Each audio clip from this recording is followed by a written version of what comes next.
শত বাংলাদেশীর স্বপ্ন American passport. কোনো সন্দেহ নেই, আমেরিকান পাসপোর্ট আপনি যদি হোল্ড করেন দেন আপনি অনেক বেনিফিট পাচ্ছেন। কে না এই বেনিফিট নিতে চায়? কিন্তু বাংলাদেশের জন্য মেধাবী বাংলাদেশিদের আমেরিকান পাসপোর্ট অনেক বড় একটা দুর্দশার কারণ, এবং এটা নিয়ে আমরা কখনোই আলোচনা করি না। চলুন আজকে আমরা জানি অনেক মেধাবী বাংলাদেশের আমেরিকান পাসপোর্ট কিভাবে তাদের দুর্দশার কারণ। আমরা আমাদের সবচেয়ে মেধাবী সন্তানদেরকে বাংলাদেশিরা এক্সপোর্ট করতেছি আমেরিকাতে, ইউরোপে এক্সপোর্ট করতেছি। যেমন যে পেঁয়াজ আমরা ইন্ডিয়া থেকে ইম্পোর্ট করি, আবার আমরা অনেক কিছু আমরা পৃথিবীতে আমরা এক্সপোর্ট করি। আমরা ইলিশ মাছ এক্সপোর্ট করি ইন্ডিয়ার কাছে, ইন্ডিয়ার কাছ থেকে আমরা পেঁয়াজ ইম্পোর্ট করি। আপনি চিন্তা করতে পারেন আমরা আমাদের সন্তানদেরকে এক্সপোর্ট করতেছি কিসের বিনিময়ে? কোনো কিছুর বিনিময়ে। কি পাইতেছি আমরা? পরিবার হিসেবে কি পাইতেছি? আপনি আপনার সন্তানকে কেন এক্সপোর্ট করবেন, তাও সবচেয়ে মেধাবী সন্তানদেরকে? কিসের আশায়? আপনি বলবেন এই কথাটা তো ইয়াহিয়া ভাই আপনি বাড়াবাড়ি করলেন যে সন্তানকে আবার এক্সপোর্ট করা যায় নাকি? আপনি তো তাই করতেছেন, আমরা তো তাই করতেছি। আপনি দেখেন যারা ১৯৫০ থেকে ১৯৭০ এর মধ্যে যেই বাংলাদেশিরা ইউরোপ বা আমেরিকায় সেটেল করছে, সেটা সিলেট থেকে লন্ডনে হোক অথবা সেটা ঢাকা থেকে নিউ ইয়র্ক হোক, তাদের যেই সন্তানরা এখন বড় হইছে, অর্থাৎ তাদের যে নাতিরা, যাদের বয়স অ্যাপ্রক্সিমেটলি এখন ২০ বছর, অর্থাৎ সেকেন্ড থার্ড জেনারেশন, তাদের দিকে তাকায় দেখেন, তারা পুরোপুরি আমেরিকানদের মতো কথা বলে। তাদের বাংলাদেশের সাথে কোনো সম্পর্ক নাই, বাংলাদেশে তারা আসতে চায় না, এবং তাদের বেশিরভাগ, সবাই না, সম্পূর্ণ ইসলাম থেকে বের হয়ে গেছে, সম্পূর্ণভাবে। আপনি একটা বাচ্চাকে বড় করলেন, যেই বাচ্চাটা আপনাকে রিপ্রেজেন্ট করে না, আপনার ভ্যালুজ রিপ্রেজেন্ট করে না, আপনার দেশ রিপ্রেজেন্ট করে না, আপনার কালচার রিপ্রেজেন্ট করে না, বরং আপনাকে বা আপনার কালচারকে সে একটা, বা আপনার ধর্মকে সে একটা কুসংস্কার মনে করে। একটা দেশ যখন এক্সপোর্ট ইম্পোর্ট করে অথবা আপনি যখন কেনাবেচা করেন বাজারে গিয়ে, এখানে একটা দেনা পাওনা আছে। কিন্তু আপনি আমেরিকা এবং ইউরোপের সাথে এমন একটা দেনা পাওনায় গেলেন, যেখানে আপনি আপনার জীবনের সবচেয়ে বড় ইনভেস্টমেন্ট, সবচেয়ে দামি ইনভেস্টমেন্ট আপনার সন্তান, সেটাকে আপনি দিলেন, বিনিময়ে কিছুই পাইলেন না। তাইলে আমরা আসলে এই যে আমাদের সন্তানদেরকে আমরা এক্সপোর্ট করতেছি, যেন আমার সন্তান থাকে দুধে ভাতে। আসলে কি যদি আমরা তাকে মুসলিম উম্মার সাথে কানেক্ট করতাম, কোনো মুসলিম মেজরিটি কান্ট্রির সাথে কানেক্ট করতাম, হয়তো তার বাঙালি মনোভাব থাকতো না। মুসলমান তো সে থাকাটা তার জন্য সহজতর হইতো। সেটা কি বেটার হইতো না? এই সন্তানরা যদি দীর্ঘ সময় ইউএস আমেরিকাতে পড়াশোনা করার পরে, অভিজ্ঞতা নেওয়ার পরে যদি বাংলাদেশে এসে বাংলাদেশ বিল্ড করার চেষ্টা করতো, সেটা কি আরো বেটার হইতো না? এভাবে কি চায়না গড়ে ওঠে নাই? এভাবে কি ইন্ডিয়া গড়ে উঠতেছে না? তো বাংলাদেশের কি হবে? এই চিন্তাটা আমরা বাংলাদেশিরা বুঝি না। আমরা মনে করি আমাদের মেধাবী বাংলাদেশিরা যত বাংলাদেশ থেকে চলে যাচ্ছে, সেটাই বোধহয় বাংলাদেশের জন্য ভালো। কিন্তু এরা তো ফিরতেছে না। বাংলাদেশিরা কিভাবে আমেরিকায় যাচ্ছে? বাংলাদেশিরা আমেরিকায় যাচ্ছে H-1B ভিসায় অথবা F-1 ভিসায়। একটু ইজি করে বলি সবার জন্য, F-1 ভিসা হচ্ছে সাধারণভাবে স্টুডেন্ট ভিসা। আপনি পড়তে যাচ্ছেন, F-1 ভিসায় যাচ্ছেন। আপনি মাস্টার্স করতে যাচ্ছেন অথবা পিএইচডি করতে যাচ্ছেন। F-1 ভিসা থেকে যখন আপনি চাকরিতে ঢুকতেছেন অথবা আপনি যখন সরাসরি দেশে পড়াশোনা করে আমেরিকায় চাকরি করতে যাচ্ছেন, তখন আপনি যাচ্ছেন H-1B ভিসায়। H-1B ভিসা হচ্ছে গিয়ে মোটামুটি আপনি বলতে পারেন স্কিল ভিসা, যে আপনি কাজ করার জন্য আপনি বেসিক্যালি একটা সফট স্কিল মাইগ্রেশনের মতো হচ্ছে। একটা সিম্পল জিনিস আপনি চিন্তা করেন, পৃথিবীর কোনো দেশ নাই যে সব জনগণকে মেধাবী করে ফেলতে পারে। আমেরিকার আমজনতা, বাংলাদেশের আমজনতা, ইন্ডিয়ার আমজনতা, যেকোনো দেশের আমজনতা আসলে ওই দেশকে নিয়ন্ত্রণ করার অথবা পরিচালনা করার ক্ষমতা রাখে না। যেকোনো দেশকে পরিচালনা করার ক্ষমতা রাখে, বা একেকটা বড়, বড় ইনস্টিটিউটকে তৈরি করার এবং নিয়ন্ত্রণ করার ক্ষমতা রাখে খুব অল্প সংখ্যক কিছু মেধাবী। চিন্তা করেন পৃথিবীতে ইলন মাস্কের মতো ট্যালেন্টেড কতগুলা মানুষ আছে, অথবা পাকিস্তান ক্রিকেটে ওয়াসিম আকরামের মতো কতগুলা বলার তৈরি করতে পারছে, অথবা মালয়েশিয়াতে মাহাতির মোহাম্মদের মতো নেতা কতগুলা তৈরি হয়েছে। অর্থাৎ পৃথিবীতে যে কোনো দেশ খুব সামান্য সংখ্যক মেধাবী আসলে তৈরি করে, কিন্তু ওই মেধাবীদেরকে যদি আপনি রিটেইন করতে না পারেন এবং কাজে লাগাইতে না পারেন, তাহলে আপনি আপনার সবচেয়ে গুরুত্বপূর্ণ মানব সম্পদটাকে আপনি হারায় ফেললেন। এইটা আমরা বাংলাদেশিরা বুঝি না। বাংলাদেশের সবচেয়ে পাওয়ারফুল যে রিসোর্স, সেটা হচ্ছে talented human resource.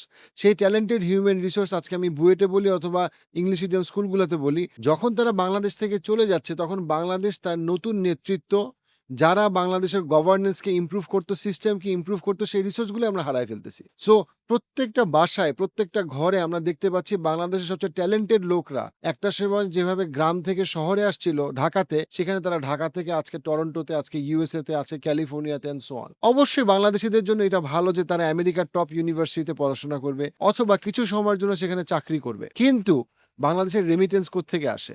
Middle east থেকে আসে। কেন রেমিটেন্স মিডল ইস্ট থেকে আসে? কারণটা হচ্ছে মিডল ইস্টের মানুষ জানে তারা মিডল ইস্টে থাকতে পারবে না, তাদেরকে বাংলাদেশে ব্যাক করতে হবে। এইজন্য তারা দেশে টাকা পাঠায়, ওই টাকা দিয়ে তারা জমি কিনে এবং ওই টাকাটাই হচ্ছে গিয়ে বাংলাদেশের অর্থনীতির একটা খুবই গুরুত্বপূর্ণ বিষয়। কেন যারা ইউরোপ, আমেরিকায় থাকে তারা ওই পরিমাণ রেমিটেন্স আমরা পাই না?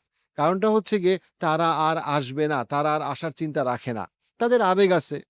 কিন্তু তারা দিনের শেষে মনে করে আমি বা আমার ছেলে ২০ বছর ২৫ বছর থাকার পরে বাংলাদেশে আসার তো আর কোনো কারণ নাই। তাহলে বাংলাদেশের সবচেয়ে মেধাবী ছেলে-মেয়েগুলা যারা স্কুল কলেজে অনেক ক্ষেত্রে সরকারি স্কুল কলেজে পড়াশোনা করছে, তাদের মধ্যে থেকে একদম বাছাইকৃত ভর্তি পরীক্ষা দিয়ে বুয়েটে ঢাকা মেডিকেল কলেজে চান্স পাইলো, ঢাকা ইউনিভার্সিটি চান্স পাইলো। এই সবচেয়ে মেধাবী ছেলে-মেয়েগুলাকে যাদেরকে সরকার ভাতা দিয়ে এত বছর পড়াইলো, শিখাইলো, তাদের কাছ থেকে বাংলাদেশ আসলে কি পাইলো? এক্সেপ্ট কতগুলা ফেসবুকে উপদেশ দেওয়া, বাংলাদেশের এই করা উচিত, বাংলাদেশের ওই করা উচিত।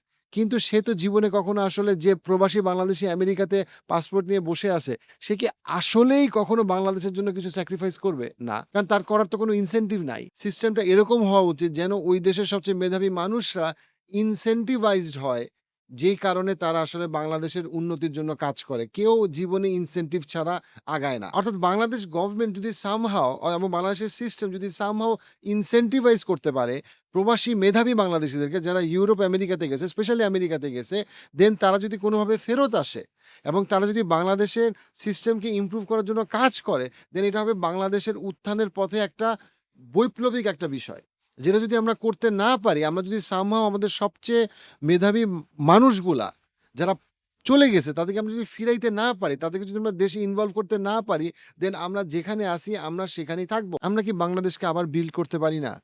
একদিনে না, ৩০ বছরে। আমরা যদি বাংলাদেশকে বিল্ড করতে না পারি, আমরা কি গ্রেটার মুসলিম উম্মার সাথে কানেক্ট করতে পারি না? মালয়েশিয়া, টার্কি, সৌদি আরব, ওমান, বাহরাইন, কাতার, এনিথিং। কাতারের মেধাবী মুসলমানরা কি আমাদেরকে অনেক বড় একটা শিক্ষা দিতে পারে না? যে কিভাবে কাতার একটা ছোট দেশ হয়ে পৃথিবীতে কত প্রভাবশালী একটা মুসলিম রাষ্ট্র হইল?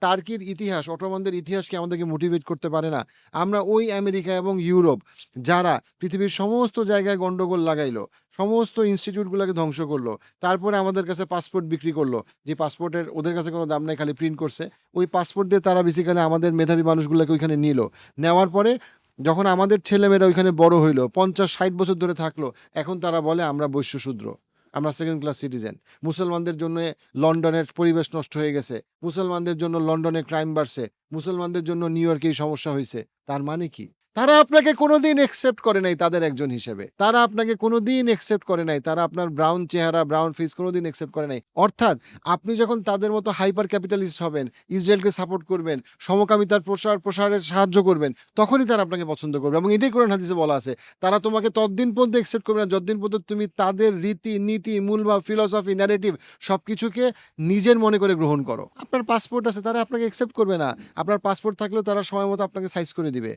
তারা আপনাকে কর্পোরেট ল্যাডার একটা লেভেলের উপরে উঠতে দিবে না। তারা আপনার কাছ থেকে আপনার এক্সেলেন্স নিবে, কিন্তু তারা আপনার কাছ থেকে কখনো ইসলামের মূলভাব বেশি দূর আগাইতে দিবে না। ইউরোপে আগাইতে দিচ্ছে না। এবং ইউরোপের যে বাস্তবতা, সেই বাস্তবতা আমেরিকাতেও হবে। তাহলে কেন মুসলমানরা বুঝবে না যে ঠিক আছে আমি আমেরিকাতে পড়াশোনার কোর্স শিখছি, ঠিক আছে আমি টপ কোম্পানিতে কাজ করছি, ঠিক আছে আমার একটা এক্সপিরিয়েন্স হয়েছে, এখন আমি মুভ অন করি। কেন আমি আমেরিকাতে স্টেশন দিব? আমি বুঝার চেষ্টা করি H-1B ভিসা এবং F-1 ভিসা, এই যে American passport, it's a powerful passport. আমারে যদি কেউ আমেরিকান পাসপোর্ট দেয় আমি নিব। কিন্তু আমেরিকান পাসপোর্ট নেওয়ার জন্য আমি আমার ২০-৩০ বছর খরচ করব না। আমি আমার ছেলে-মেয়েকে আমেরিকান বানাবো না। আমারে আপনি ফ্রি আমেরিকান পাসপোর্ট দেন, আমি নিব। সারা পৃথিবী ঘুরবো, নো প্রবলেম। কিন্তু আমি আমেরিকার ইকোনমির জন্য আমি কাজ করব না। কারণ আমি জানি যে আমেরিকান ন্যারেটিভে আমি কখনো ফিট ইন করব না। সো আপনাদের মধ্যে কারো যদি সুযোগ থাকে ফ্রি আমেরিকান পাসপোর্ট পাওয়ার বা খুব সহজে আমেরিকান পাসপোর্ট নেন। আমেরিকান পাসপোর্ট নিতে কোনো প্রবলেম নাই। কিন্তু ইস্যুটা হচ্ছে গিয়ে আমেরিকান পাসপোর্ট নিবেন at what expense, at what cost? মানুষজন ২০ বছর ৩০ বছর ধরে খালি আমেরিকান পাসপোর্টের জন্য কাজ করতেছে, অ্যাজ ইফ আমেরিকান পাসপোর্ট পেলে তার জীবনে আর কোনো সমস্যা থাকবে না। আমেরিকাতে যত লাখ লাখ মানুষ হোমলেস, প্রত্যেকের আমেরিকান পাসপোর্ট আছে যদি তারা চায়। ট্রাম্পের যে অ্যান্টি ইমিগ্রেশন পলিসি, সেইটা ইউরোপে অত্যন্ত জনপ্রিয় এবং ইউরোপে এটা কমন হয়ে যেতেছে। আমেরিকাতে এটা আস্তে আস্তে কমন হয়ে যাবে যে ইমিগ্রেন্টদের সাথে খারাপ ব্যবহার করা, ইমিগ্রেন্টদের চাকরি না থাকা, ইমিগ্রেন্টদেরকে তুচ্ছ করা, ইমিগ্রেন্টদেরকে বুলি করা, ইমিগ্রেন্টদেরকে ক্রিমিনাল মনে করা, ইমিগ্রেন্টদেরকে খুব সহজে অ্যারেস্ট করা, এগুলো অলরেডি বেড়ে গেছে। আপনি যদি চোখ কান খোলা রাখেন এটা আরও বাড়বে।